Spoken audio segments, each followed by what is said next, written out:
இந்த ஒரு ஜெயில் கைதி எல்லா புழுக்களையும் யாருக்குமே தெரியாமல் ரகசியமாக கலெக்ட் பண்ணி அதை வெயிலில் வச்சு காய வச்சு அந்த ஆஷஸை எடுத்துகிட்டு போய் அவருடைய ஒரு போலீஸோடைய காஃபியில் கலக்கிறாரு. அந்த போலீஸ்க்கு வயிற்று கலக்கி அவர் பாத்ரூம் போல அந்த கேப்பில் ஒரு சோப்பை யூஸ் பண்ணி அவர் அந்த சாவியோடைய ஒரு மோல்டை அவர் கரெக்டாக எடுக்கிறாரு.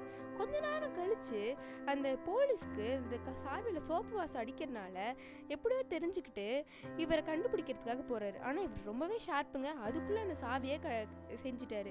அந்த சாவியை எடுத்து அவர் சூக்கில் மறைச்சு எப்படியாவது தப்பிச்சிடலான்னு பார்க்கும்போது அந்த கமாண்டர் பார்த்துட்டாரு. அதை அவர் உடனே தப்பிக்கிறதுக்காக வாய்க்குள்ள வச்சுக்கிறாரு.